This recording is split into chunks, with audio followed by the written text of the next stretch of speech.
Salut tout le monde, c'est Nathalie de NallyDesign.com. Déjà la 10e journée des 12 bricots de Noël et aujourd'hui, on réalise des étiquettes pour identifier vos cadeaux de Noël. En fait, je vais vous faire travailler un peu. Parce que oui, j'aurais pu vous donner les fichiers SVG tout faits d'avance, mais je voulais surtout éveiller votre créativité. Alors, je vais vous montrer 4 façons de réaliser une étiquette de Noël en utilisant seulement les images et les formes gratuites de Cricut Design Space. Et aussi comment vous pouvez utiliser ces 4 techniques différentes-là pour développer vos propres étiquettes de Noël. Alors, je vous montre tout de suite dans Design Space les étiquettes qu'on va créer. Donc, on va utiliser évidemment la forme carrée et le flocon. C'est tout. Ou presque. Mais je vais commencer par la plus simple de gauche et m'en aller peut-être vers une qui est un peu plus compliquée, celle à droite complètement. Donc, je vais vraiment vous montrer les 4 façons de faire ça. Puis, sachez que moi, j'ai utilisé un flocon, mais vous pourriez utiliser une boule de Noël, un chapeau de Noël ou plein de choses comme ça. C'est vraiment là où je veux que vous appreniez la technique, vous voyez comment vous pouvez faire et qu'est-ce que vous devez faire, puis vraiment l'appliquer à vos besoins et à vos goûts. Donc, dans Images, je suis allée rechercher flocon. En fait, si je fais parcourir toutes les images et que je cherche seulement flocon, vous allez voir, petit problème. Il n'y a pas grand-chose, 13 résultats. D'ailleurs, je vous en ai parlé dans la vidéo des 12 bricots de Noël sur les ornements scandinaves. Je cherchais sapin dans les images et je ne trouvais pas. J'ai trouvé pourquoi. C'est que flocon n'est pas suffisant. Si on écrit flocon de neige, étrangement, là, on va avoir beaucoup plus de résultats. Fouillez-moi pourquoi, je ne le sais pas. C'est la même chose pour le sapin. Quand on tapait sapin, je vous le montre, ça ne donnait pas grand-chose, 24. Mais si j'écris sapin de Noël, et je fais bien attention de mettre le tréma sur Noël, et bien là, on a beaucoup plus de résultats. Donc, pourquoi? Je sais pas. Dans ma tête, à moi, ça marche à l'envers, mais c'est pas grave. Au moins, vous avez l'information, vous avez la façon de trouver les sapins et les flocons. Donc, je retourne à mes flocons de neige et je vais taper « Gratuit ». Vous allez voir, si jamais vous êtes membre Cricut Access, vous pouvez vraiment le faire avec plein de choses. Il y en a tellement, mais justement, 5300, c'est quand même assez épatant. Moi, j'ai décidé d'y aller avec un gratuit pour m'assurer que tout le monde puisse le faire. Même les gratuits, vous en avez quelques-uns. Tu sais, je pourrais prendre celui-là pour faire différent. Celui que j'ai pris, c'est celui-là ici. Donc, vous voyez qu'il y en a beaucoup. Et j'ai le goût comme d'en essayer un autre. Moi, je pense que je vais essayer celui-là. Mais je vais vous montrer quand même aussi en passant que, par exemple, celui-là, j'aurais pu l'utiliser, mais pourquoi je ne l'ai pas utilisé justement? Donc, je vais l'ajouter à la toile, juste pour vous montrer. Celui-là, il va faire probablement un bel effet. En tout cas, je ne sais pas ce que ça va donner. Je vais l'essayer avec vous en direct. Celui-là a été super beau. Le problème, c'est que si je le coupe dans une forme, je vais le faire rapidement juste pour vous montrer, vraiment pour visualiser ce que je veux dire. Là, je ne prends pas le temps de faire l'étiquette. Si j'envoie en arrière et que je vais juste prendre ces deux-là et je fais associer, retirer. Donc, je retire le flocon de ma forme. Là, il faut regarder de proche. Vous allez voir si vous demandez à votre Cricut de couper ça. Voyez-vous que ces cartons-là ne sont pas attachés sur rien autour. Donc, ça veut dire que quand vous allez enlever votre étiquette de votre tapis, ces petits morceaux-là vont rester sur votre tapis. Alors, vous allez vous retrouver avec un flocon avec un gros trou au centre. Donc, c'est pour ça que je ne l'ai pas choisi. C'est vraiment important de choisir une forme qui va vraiment rester dans son entier, comme celui-là. Vous voyez, celui-là, il n'y a pas de forme toute seule libre. Là. Ils sont vraiment tout pleins, puis ça va rester comme ça sur l'étiquette. Donc, j'efface celui-là parce qu'on n'en a pas besoin. On va vraiment y aller avec celui-là. Et là, vous allez être fiers de moi parce que j'ai mis mon canevas en centimètres. Oui. Spécialement pour aujourd'hui. Donc, les étiquettes, je les ai fait 6 par 12, si je ne me trompe pas. Donc, c'est simple, on prend un rectangle et là, allez-y avec la forme que vous voulez. Ça aussi, c'est une autre chose que vous pouvez utiliser. Si vous êtes membre Cricut Access, vous avez des étiquettes déjà préformées. Si vous n'êtes pas membre Cricut Access, vous pouvez utiliser un carré avec des coins ronds, celui qui a comme un demi-cercle ici, ou simplement, moi, je vais le faire avec le rectangle bien standard. Puis après, je vais vous montrer comment j'ai fait pour faire ces petits coins-là, aussi, encore une fois, très facile. Donc, on déverrouille le cadenas et on met ça 6 par 12 cm. Donc, le premier, on va tout simplement venir mettre notre flocon par-dessus. Si vous avez ce problème-là, vous pouvez faire bouton de droite et faire envoyer en avant. Il faut vraiment l'avoir en avant. Et on va aller mettre ça à la grandeur qu'on veut. Vous voyez que je l'ai mis à peu près comme ça. Donc, on va sélectionner les deux et on va aligner et centrer. Et là, on va utiliser la nouvelle fonction qui est dans Associer et qui s'appelle Retirer. Donc, on va retirer le flocon du rectangle. Retirer et c'est tout. On a notre petite étiquette. Donc celle-ci, je vais la mettre blanche. Et là, ce qui aurait été intelligent de ma part, c'est de copier mon rectangle 4 fois avant. Donc, je ne vais pas faire l'erreur 2 fois. On va refaire un autre rectangle.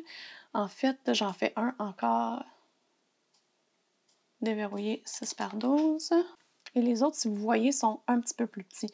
Donc, je les ai fait 6 par 10. Donc, avec Alt, je vais copier celui-là et simplement le rapetisser à 10.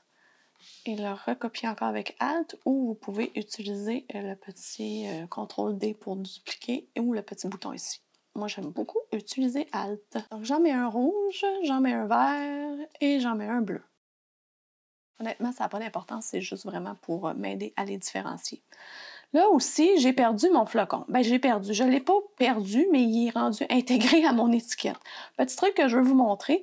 Vous voyez, je le sélectionne, puis on voit dans le panneau des calques qui est sélectionné. Si vous avez quelque chose que vous voulez réinsérer comme ça, vous pouvez cliquer bouton de droite et aller complètement en bas. Là, j'enregistre et mon écran n'est pas super grand, mais si vous allez complètement en bas, c'est écrit information sur l'image que vous ne voyez pas, mais vous allez avoir l'information sur le square, sur le carré, et le snowflake, qui est le flocon qu'on a inséré. Donc, vous pouvez vraiment cliquer dessus et là, vous vous retrouvez dans l'image directement sur cette image-là. Fait que ça, c'est super le fun. On peut juste cliquer dessus et l'ajouter à la toile et on est revenu. Donc là, je ne me ferai pas prendre. Je vais le reproduire 2 autres fois pour en avoir pour chacun des étiquettes. Donc la deuxième, c'est un peu le même principe. Assez facile aussi. On va agrandir notre flocon à la grandeur qu'on veut. Et là, je peux regarder la grandeur qu'il a. Il a à peu près 5 par 4. Donc 4,5, c'est... Il faut que j'aille chercher la plus petite des dimensions. Donc je peux prendre mon cercle, faire un cercle et aller à 4,5. Donc mon cercle a 5 est peut-être un petit peu trop grand. On va y aller à 4,5 pour voir. Je pourrais aussi l'agrandir avec les poignées. On va aller se rapprocher. Vous allez voir ce que je veux dire. C'est vraiment l'idée, c'est d'avoir le flocon qui dépasse du cercle. Donc, vous voyez que je peux encore un peu... L'important, c'est que les extrémités du flocon dépassent. Donc, je sélectionne mes 3 couches. Donc, mon cercle, mon flocon et mon rectangle rouge. Et je vais aligner, évidemment, horizontalement, comme ça. Et là, ce qu'on va faire, c'est qu'on va prendre seulement le cercle et seulement le rectangle rouge. Vous voyez pourquoi je les ai mis en couleur. Je trouve ça plus simple de les voir en couleur, sinon j'aurais plein de rectangles, je ne saurais pas lequel qui est lequel. Donc, un cercle, un rectangle rouge, et encore une fois, je vais aller retirer. Donc, je retire le cercle du rectangle rouge, et là, je vais prendre mon flocon. Là, j'ai le problème, je ne sais pas lequel des flocons qui est le bon. Et c'était le dernier. Le flocon avec le rectangle rouge que j'ai ici et je vais aller les souder ou les lier si vous voulez. Ça fait la même chose, c'est juste que lier, vous avez toujours la possibilité de bouger si jamais vous n'êtes pas satisfait. Ça ici, si jamais ça vous tente d'avoir toutes les couches comme ça, sachez que quand vous êtes sur l'objet au complet, vous pouvez aller fusionner les calques. Donc fusionner les calques, ça va fusionner le tout pour toujours. Alors il n'y aura plus plusieurs calques, vous voyez, c'est fusionné, vous ne pouvez plus toucher, il n'y a plus rien à faire pour le modifier, à part de reculer. Je vais reculer juste au cas où, je me connais. Je vais les garder intacts. Mais tu sais, vous voyez, si jamais vous trouviez, le cercle qui est peut-être pas 100% assez grand à mon goût, mais tu sais, on pourrait venir l'agrandir un peu comme ça. Puis vous voyez, oups, là, il a débarqué. Là. Fait qu'on pourrait venir le jouer un peu comme ça, puis venir l'ajuster. Fait que ça, c'est le fun quand on n'a pas fusionné, de pouvoir continuer à venir modifier notre forme. Prochain flocon, je recule pour vous montrer c'est quoi qu'on va faire. Donc le flocon, ce qu'on va faire ici, c'est qu'on va utiliser l'outil décalage. Donc encore une fois, je m'en viens et je vais venir un petit peu plus petit que la largeur de mon étiquette. Je vais me rapprocher et je vais venir ajouter un décalage. Donc un petit décalage, je dirais, vous allez voir que ça va faire quand même assez grand celui-là, 0,6. Il me semble, je suis moins habituée en centimètres. Mais l'idée, c'est de cliquer à côté puis d'attendre que ça se fasse. Donc, vous voyez, 0,2, ça a du bon sens à mon goût à moi. Donc, je vais y aller et je vais appliquer. Moi, de l'avoir comme ça, en plein centre, ça me satisfait. Ce que j'aime pas, c'est que j'aimerais que mon flocon soit exactement la grandeur de l'étiquette. Donc, ce que je vais faire, je vais sélectionner ces 2 couches-là seulement, les 2 flocons. Et je sais que mon étiquette a 6 cm, donc en largeur, je vais aller écrire 6. Je sélectionne les 3 et je vais faire aligner est centré. Cette étiquette-là, on va prendre le résultat du décalage qui s'appelle Offset Result en anglais malheureusement, mais vous le voyez assez facilement, il est noir. Et on va aller chercher notre carton vert. Donc, je sélectionne avec Shift et je vais les associer et lier. Je pourrais les souder aussi si je veux. Donc, le voici. On va aller l'envoyer en arrière parce que je veux voir mon flocon. Et là, ce qu'on va faire, encore une fois, on sélectionne les deux et on va aller associer et retirer le flocon de l'étiquette. Et voilà, on a un beau trou. Je rezoome out pour vous montrer le résultat. Quand même joli, je l'aime. Je n'étais pas certaine d'aimer ce flocon-là, mais non, je l'aime vraiment. Bon, le dernier et non le moindre, lui, c'est le plus compliqué. En fait, il a l'air compliqué, mais il n'est pas si compliqué que ça. Ce qu'on va faire, c'est qu'on va réduire notre flocon à la grandeur de notre étiquette. Et c'est là qu'on va aller se placer, je ne dirais pas tout à fait au centre, mais donc vous voyez le haut qui est ici, on va aller l'aligner là pour que ça dépasse tout juste. Vous voyez que je suis à peine dépassée d'une petite coche.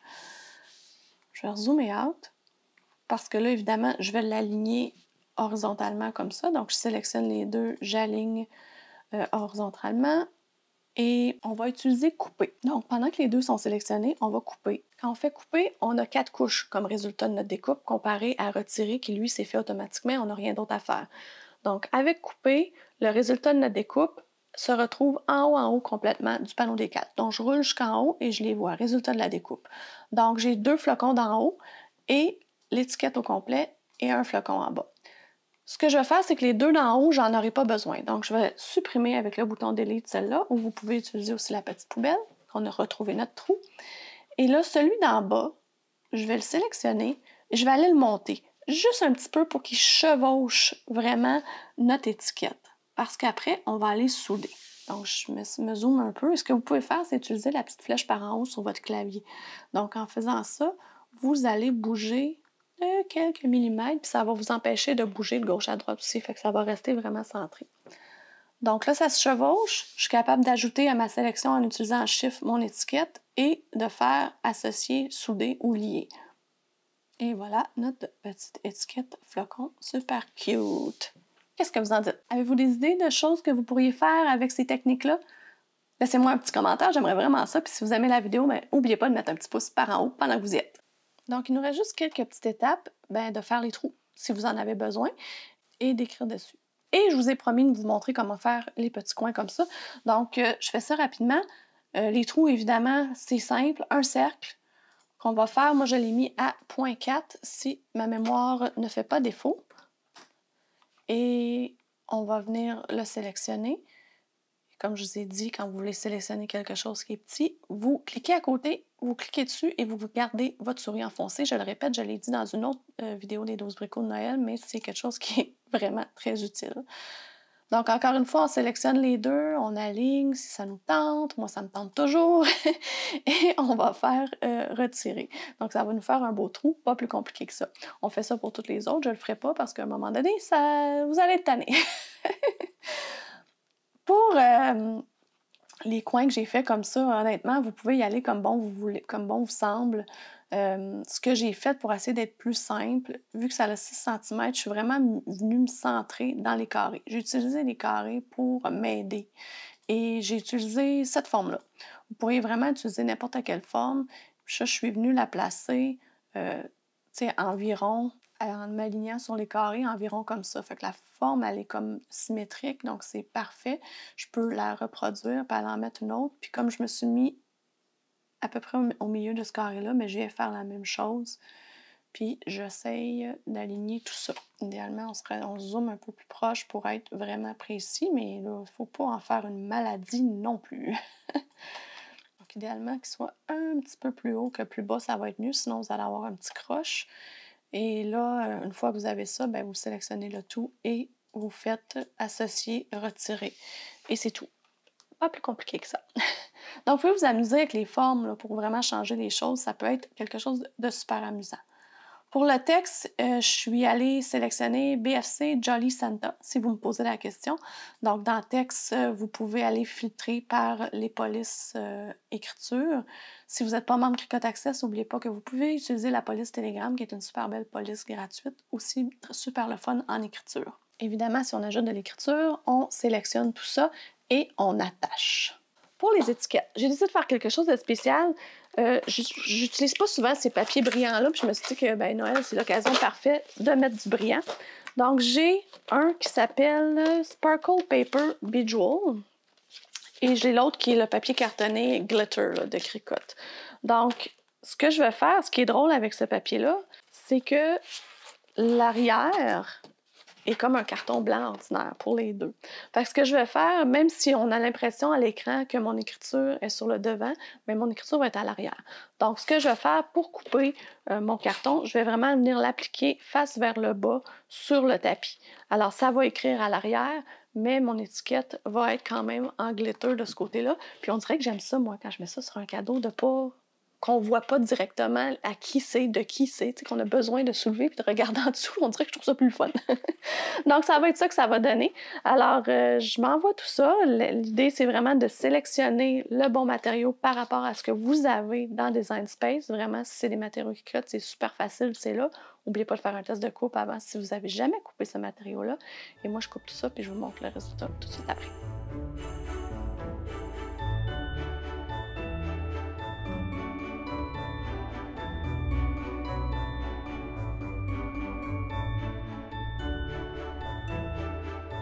Et voilà, des super belles étiquettes dont je suis vraiment fière. J'espère que les vôtres, vous allez être aussi fiers que moi. Vous avez sûrement remarqué que quand j'ai coupé le glitter et je l'ai mis face vers le tapis, je trouvais qu'il n'y avait pas assez d'adhérence sur le tapis vert, donc j'ai utilisé un tapis mauve. Puis encore là, j'avais l'impression qu'il voulait relever, donc j'ai rajouté quelques bouts de tape. Des fois, il faut utiliser notre jugement pour ces choses-là. C'est pas juste de lire la procédure et de lire ce qui est écrit, de ce qu'il faut faire. Il faut faire des tests, il faut utiliser notre jugement. Je vous remercie d'avoir été là pour cette 10e journée des 12 bricots de Noël. Sachez que même si j'ai dit que j'allais vous faire travailler, je sais qu'on peut être pressé des fois en décembre, alors le fichier complet va être accessible dans Cricut Design Space directement. Et comme j'ai utilisé des choses gratuites pour le réaliser, bien, ça va être également gratuit pour vous.